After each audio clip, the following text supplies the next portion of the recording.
수년 전에 북가주에 있는 오클랜드에 사는 한 여인이 실제적으로 법정에 가가지고 하나님을 소송해 버렸습니다. 그 소송의 내용인즉슨 이 여인이 집을 가지고 있는데 하루는 직장에 갔다 오니까 집이 완전히 전소가 되어버렸습니다. 불이 나버린 것입니다. 그래서 자기 집만 아니라 연달아서 4채가 불이 나가지고 완전히 전소가 됐는데 그 원인이 뭔가 알아본 적선 벼락이 떨어져 가지고 그만 집에 불이 나가지고 집에 4채가 불탄 것입니다. 그래서 이 여인의 집도 완전히 전소가 됐습니다. 그래서 하나님께서 부주의하고 태만하여서 우리 집에 벼락을 내렸기 때문에 하나님이 책임을 져야 된다. 그래가지고 자기 집 50만 불 손해배상 청구를 한 것입니다. 그 내용은 부주의하고 태만한 우주 운영에 대한 책임을 하나님이 물어야 된다. 그렇게 정말 소송을 걸었습니다. 물론 그 소송이 되겠습니까마는 그 여인의 마음이 그렇다 이 말이죠. 상징적인 의미가 있겠죠. 여러분, 오늘 읽은 우리 본문 내용을 읽어보시면 아마도 금방 눈에 귀에 들어오지 않을 것입니다. 본문의 내용이 조금 약간 횡설수설합니다. 욥이. 그러나 말하고자 하는 포인트는 나도 하나님을 법정에 세울 수 있다면 세우고 싶다는 그런 내용입니다. 그 욥의 안타까운 마음이 담겨 있었습니다. 그 중심적인 내용은 뭐냐? 욥이 생각하기를 내가 믿는 하나님은 지금까지 사랑의 하나님으로 믿어서, 그래서 하나님께서 나에게 그동안 복을 주셨고 하나님이 나를 사랑하셔서 잘 살게 하셨는데 무엇이 잘못된지 모르겠지만 어느 날 갑자기 하나님께서 그 복을 다 빼앗아가 버렸다. 복만 빼앗아간 것이 아니라 우리의 자녀들을 10자녀 싹 다 빼앗아가고 그것도 모자라서 내 몸에 온몸에 종기가 나가지고 기와장으로 내 몸을 벅벅 긁어야 될 정도로 참상한 비극과 고난을 나에게 주셨는데 도대체 내가 뭘 잘못해가지고 하나님 앞에 이런 징벌을 받아야 되느냐?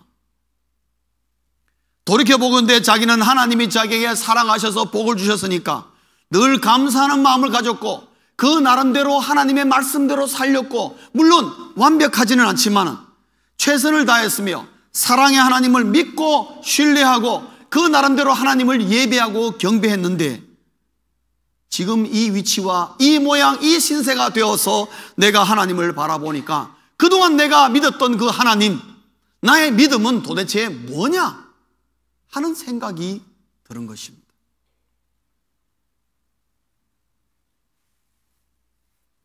만약에 하나님께서 기분 좋으면 복도 주시고 그 다음에 뭔가 말 안 들으면 하나님께서 바로 다 걷어가시고 그러신다면은 그 하나님은 하나님이 주시는 나에게 주시는 복은 일시적인 것이요 어디 언제 하나님 빼앗아갈지 모르니까 불안해서 과연 그럴 수 있겠느냐? 사실 여러분 욥기 1장에 보면은 욥이 좀 그런 경향이 있었습니다. 그래서 아이들이 생일잔치하고 이러면요 그 다음날 어떻게 했습니까? 제사를 드려서 혹시라도 얘들이 마음으로 하나님 앞에 범죄했을까 싶어서 아주 전전긍긍하며 늘 제사를 부지런히 드렸습니다. 어떤 면에서는 굉장히 좋은 마음이지만 그러나 한편으로는 범죄함으로 말미암아 하나님 앞에 잘못 보이는 거 아닌가 하는 그 욥의 두려운 마음도 없지 않다고 말할 수 있는 것이죠. 오늘 그 내용이 욥의 중심에서 확 쏟아져 나온 것입니다. 그래서 22절에 어떤 말을 하고 있습니까? 이 일이 다 같은 것이라 그러므로 나는 말하기를 하나님이 온전한 자나 악한 자나 멸망시키신다. 결과론적으로 보니까 하나님을 잘 믿고 하나님을 열심히 믿는다고 하는 나나 예수를 안 믿는 저 악인이나 하나도 나은 것이 없다. 결국 하나님은 의인이나 악인이나 결국 다 멸망시키는 하나님 아니냐? 만약에 그런 하나님이시라면은 그 하나님이 과연 사랑의 하나님이냐? 거기에 대한 욥이 의구심이 든 것입니다. 왜 하나님께서는 악인과 의인을 똑같이 다루시느냐? 나는 그래도 열심히 믿는다고 했는데 왜 나에게 이런 일이 벌어지고 정말 끔찍한 이런 고난 가운데 내가 처하게 되었는지. 하나님을 만약에 법정에 세울 수 있다면 정말 세워가지고 한번 하나님께 물어보고 싶다, 따지고 싶다는 것입니다. 그런데 사랑하는 성도님 여러분, 오늘날에도 우리는 우리의 삶 속에서 이런 것을 목격할 수가 있습니다. 예를 들어 보겠습니까? 들어보겠습니다. 자연적인 재앙이 일어납니다. 여러분, 몇 주 전에, 한 달 전인가요? 여러분, 콜로라도에 산불이 크게 났습니다. 여러분 뉴스를 통해서 보셨죠?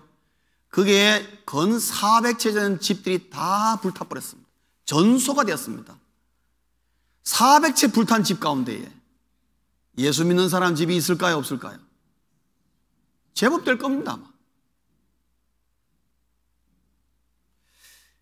자연적인 재앙이 일어났습니다. 많은 집들이 불이 탔습니다. 그런데 하나님은 의인이나 죄인이나 악인이나 좋은 사람이나 전혀 구별 없이 집이 싹 다 버렸단 말이에요. 누가 한번 올라가셔서 저기 뭐 쾅쾅 좀 하지 말아달라고 부탁해 주면 좋겠어요. 뭘 못질을 하는지.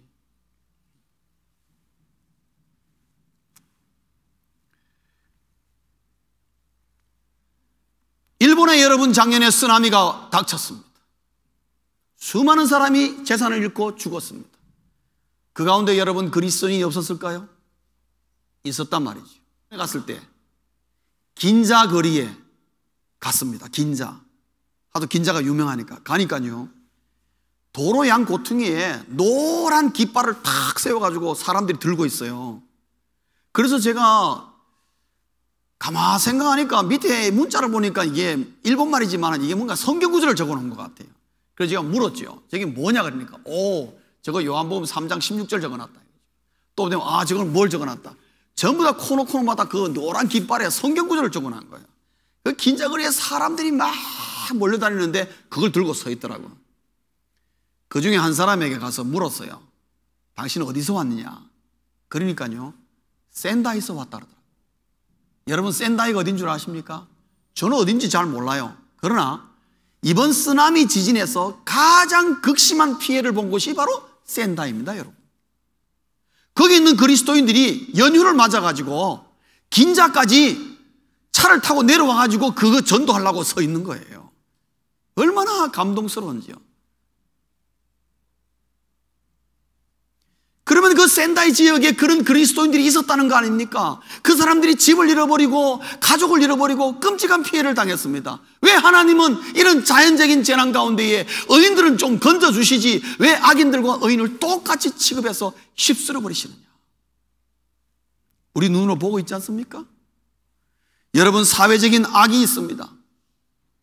백성들은 정말 착하고 백성들은 선하게 살려고 하는데 악한 지도자가 나와가지고 나라를 망치는 경우가 얼마나 많습니까, 여러분? 제가 지지난주인가 여러분 저 중남미에 있는 IT에 단기 선교를 갔다 온 분을 잠시 만났습니다. 그래서 어떻더냐 하고 얘기를 들으니까 아이고 목사님, 지진 날 때 그때나 지금이나 가보니까 똑같습니다. 똑같다는 거예요. 그러면은 그 많은 구호물자, 그 많은 원조가 다 도대체 어디 간 거예요? 가보니까 건물도 그 지진으로 무너진 거 그대로 있고, 그 다음에 거기 있는 대다수의 사람들 가니까 다 좀 먹을 거 달라고 다 손 내밀고 있고, 전 세계가 하이티가 지진 나서 나라가 무너질 때 전 세계에 엄청난 달러와 엄청난 구호물자가 가가지고 어떤 선교단체는 그랬습니다. 우리에게는 구호물자 그만 보내달라고. 왜? 이 정도 구호물자면은 IT에 있는 모든 사람들을 다 먹여 살린다고. 이제 그만 보내도 된다고. 그렇게 할 정도로 구호물자가 많이 갔습니다. 그거 다 어디 갔습니까? 지금 2년인가 3년 지났는데 아직도 가보니까 똑같다라는 거죠. 그럼 누가 문제입니까? 지도자들이 문제. 왜 하나님은 그런 악한 지도자들을 세우셨어.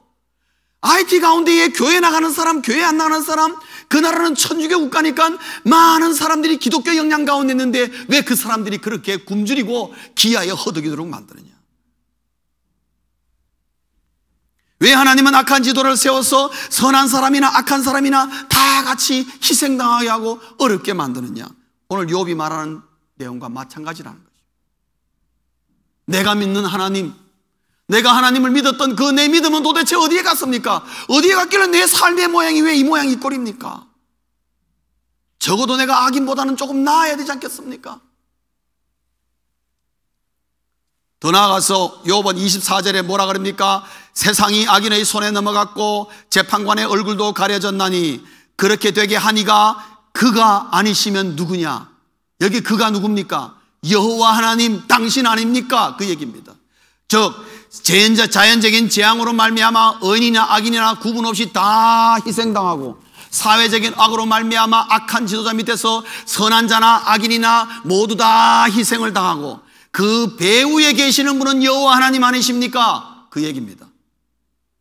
욥이 화가 나가지고 지금 하나님께 그 힘을 항변하는 거예요. 그 배후에는 하나님이 계시지 않습니까? 과연 이런 하나님이라면은 그는 과연 사랑의 하나님이시냐? 그게 의문을 풉니다. 그래서 욥은 하나님 제가 만나고 싶습니다. 만나서 과연 내가 믿는 하나님이 그런 하나님이신지, 그리고 내가 과연 하나님 앞에 이런 고난을 당할 만큼 과연 끔찍한 죄를 저지른 죄인인지, 하나님 저는 아무리 생각해도 하나님 앞에 이렇게 끔찍한 고난을 당할 만한 죄를 지은 것 같지 않는데 하나님 너무 어렵습니다. 하나님이 사랑의 하나님이라면 어찌 나를 이렇게 하십니까? 그래서 오늘 본문을 통해서 욥은 하나님을 어떻게 생각하느냐? 욥이 생각하는 하나님은 사랑의 하나님이 아니라 정의의 하나님이다. 정의의 하나님이라는 말은 무슨 말인가 하면은 의로운 자도 적으로 다루는, 의로운 자도 의인도 하나님의 자녀도 마치 악인인 것처럼 똑같이 다루는 그런 하나님이시다. 그런 하나님이라면 그것은 사랑의 하나님이 아니라는 거죠. 그 욥의 하나님은 오늘 본문 속에서 사랑의 하나님이 아니라 정의의 하나님이다. 의로운 자마저도 하나님은 적으로 돌릴 수 있는 그런 하나님이다. 그렇게 말하고 있습니다. 사랑하는 성도님 여러분, 오늘 욥이 생각하는 이 하나님에 대해서 상당히 일리가 있는 말을 하고 있습니다. 왜요? 오늘날 우리 눈으로도 확인하고 있지 않습니까? 가만 생각해 보면 그런 일이 많지 않습니까? 그러나 욥의 하나님, 오늘 욥이 말하고 있는 하나님, 저기의 하나님인 것 같다고 생각하는 그 하나님은 문제가 있습니다. 두 가지 면으로 문제가 있습니다. 하나는 뭐냐 하면은 욥의 하나님엔 왜 문제가 있느냐? 첫째는 경험적인 하나님은 성경의 하나님으로 평가되어야 한다는 거죠. 경험적인 하나님은 성경의 하나님으로 평가되어야 합니다. 여러분, 우리가 이 땅에 살면서 우리의 눈으로 보거나 우리가 경험하는 하나님은 하나님을 전부 보는 게 아니라 이 말입니다. 하나님의 한 면만, 극히 한 면만. 그리고 내가 경험한 하나님은 굉장히 주관적입니다. 객관적인 하나님이 아니란 말이죠. 근데 내가 경험한 하나님 가지고 하나님이 이렇다라고 할 때는 잘못하면 우리가 하나님을 크게 오해할 수 있고 하나님을 곡해할 수가 있는 것입니다. 바로 욥이 지금 그런 위치에 와 있는 것입니다. 자기가 경험한 하나님을 가지고 지금 하나님이 이렇다 저렇다 평가하고 있는 것입니다. 그러나 욥의 경우를 우리가 이해해야 합니다. 왜 그러느냐? 욥의 환경이 지금 그렇지 않습니까? 그 끔찍한 고난의 세월이 너무 길어집니다. 이거 언제 끝나는지 욥도 알 수가 없습니다. 그러다 보니까 오늘 9장에 와서 욥의 마음이 드디어 부정적인 생각이 들어간 것입니다. 너무 힘드니까. 그리고 이 부정적인 생각이 무엇을 낳느냐? 부정적인 생각은 반드시 하나님을 향한 불신앙을 낳는 것입니다. 사랑하는 성도님 여러분, 그리스도인이 부정적인 생각을 가지면 꼭 불신앙으로 연결되게 되어 있습니다. 그리고 이 불신앙은 어디를 향하느냐? 하나님을 향하게 되고 하나님을 왜곡하게 되는 것입니다. 오늘 욥이 바로 이러한 함정에 빠져 있는 걸 볼 수 있습니다. 긴 고난에 힘들고 지치다 보니까 이 고난을 지금 뭔가 고난에 대해서 잘못 처신하고 있는 것을 우리가 볼 수가 있습니다. 욥의 환경과 여건을 우리가 충분히 이해를 하고, 하지만은 그러나 하나님을 불신앙의 눈으로 본다는 것 또한 문제인 것은 틀림없는 것입니다. 사랑하는 성도님 여러분, 오늘 본문에서 욥이 이런 말을 하고 있는데, 욥이 그러나 모르는 것들이 있습니다. 그 뭐냐 하면은 이런 상황 가운데서도 하나님은 한 번도 욥을 적대시한 적이 없습니다. 맞습니까? 하나님은 욥을 적대시한 적 없습니다. 지금 본문에서 욥은 하나님이 자기를 적으로 생각한다, 적대시한다고 생각하지만은 하나님은 한 번도 욥을 대적한 적 없습니다, 여러분. 단지 하나님은 사단이 욥을 이렇게 고난을 주고 어렵게 하는 것을 허락했을 뿐입니다. 허락했을 뿐입니다. 그렇다고 하여서 하나님이 욥을 조금이라도 의심하였습니까? 아닙니다. 하나님은 분명히 사단과 그의 무리들 천사들 앞에서 공언하기를 욥과 같은 자가 없다 그랬습니다. 그 말은 하나님이 욥을 정말 신뢰한다 이 말이지요. 그리고 하나님은 욥을 굉장히 사랑한다 이 말이죠. 하나님은 역시 이 9장에서도 하나님의 사랑은 변함이 없고 하나님은 욥을 신뢰하고 있는 것입니다. 그렇기 때문에 누구보다도 욥을 사랑하는 자가 누구냐 할 때에 하나님이시라는 거죠. 욥은 모르지만 우리는 압니다. 이것이 욥을 믿고 신뢰함으로 이 일이 있었다는 걸. 그러나 애석하게도 욥이 지금 이 상황에서 자기가 어찌하여 이런 일이 벌어진지를 모르기 때문에 이런 함정에 빠지는 것을 볼 수가 있습니다. 그렇기 때문에 욥은 자기가 경험하는 경험적인 하나님, 너무나 심각한 고난 가운데서 체득한 것이면 틀림없고 일리가 있지만은, 그러나 그 경험적인 하나님은 성경에 나와 있는 객관적인 하나님으로 평가를 받아야 제대로 알 수가 있는 것입니다. 그래서 사랑하는 성도님 여러분, 우리가 조심해야 될 것은 내가 이 삶 속에서 경험한 하나님을 가지고 하나님이 이렇다 저렇다 함부로 평가하는 것을 조심해야 됩니다.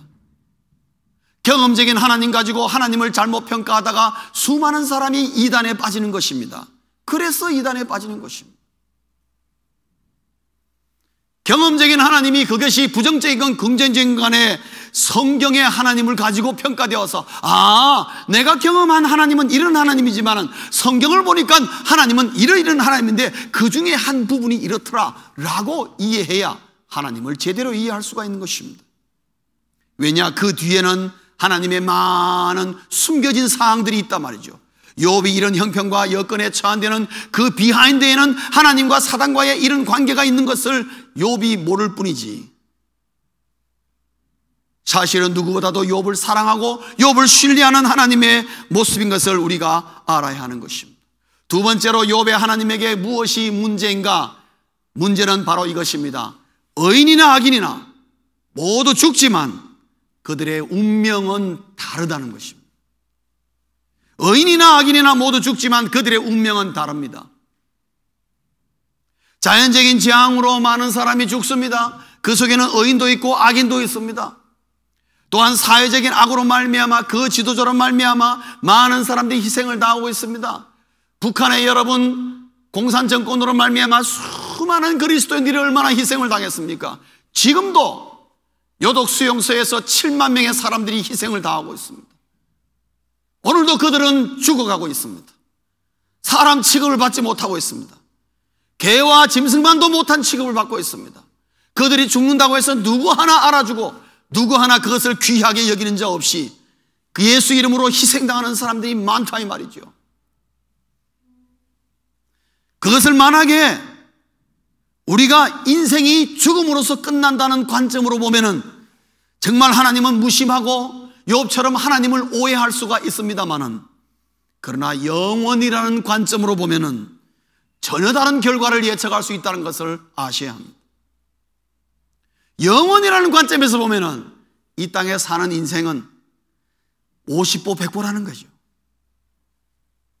그러나 영원이라는 관점에서 볼 때에 의인으로 살다가 이 땅에서 죽은 자는 영원한 천국에서 상급이 주어지나, 그러나 하나님을 모르고 악인으로 산 자는 영원한 지옥의 심판으로 떨어지는 것입니다.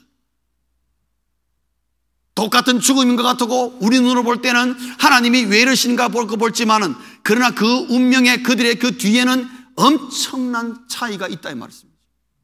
또 하나 우리가 기억할 것은, 자연재해로 죽든 사회적인 악으로 말미암아 희생하든 간에 한 사람 한 사람을 향한 하나님의 백성, 하나님의 자녀를 향한 하나님의 귀한 섭리가 있다 이 말이죠. 단지 우리는 그것을 모를 뿐입니다. 왜냐, 우리는 전체로 보니까, 왜 그럴까 하는 전체적으로 보니까, 그러나 그 하나하나 면면을 들여다보면 하나님의 놀라운 섭리들이 거기에 담겨 있단 말이죠. 우리는 그걸 모릅니다.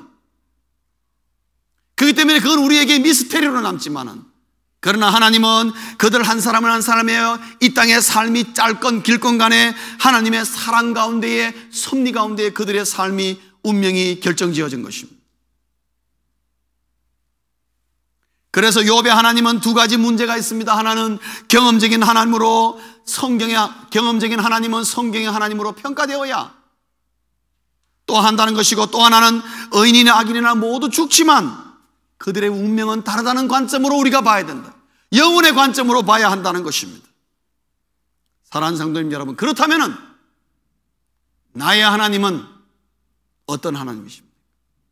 나의 하나님은 사랑의 하나님이시다는 거죠. 결코 하나님은, 우리가 믿는 하나님은 저기의 하나님이 아니시다는 것이죠. 하나님이 우리를 사랑하시기 때문에 우리가 고난에 처할 때에 우리에게 주는 고난은 항상 우리에게 유익이 되도록 하는 것입니다. 하나님이 우리를 미워하신다면 우리에게 무슨 유익이 되게 하겠습니까? 우리에게 징벌로 끝날 뿐이죠. 그러나 하나님은 우리에게 사랑의 하나님이기 때문에 우리가 당하는 고난은 언제나 내게 유익을 남기는 것입니다. 더 나아가서는 하나님은 나에게 주시는 모든 고난은 하나님의 사랑으로 주는 고난이기 때문에 언제나 나를 연단시키는 것입니다. 더 나은 믿음으로, 더 나은 신앙으로 더욱더 하나님을 가까이 하게 하는 결과를 가지고 온다는 말입니다.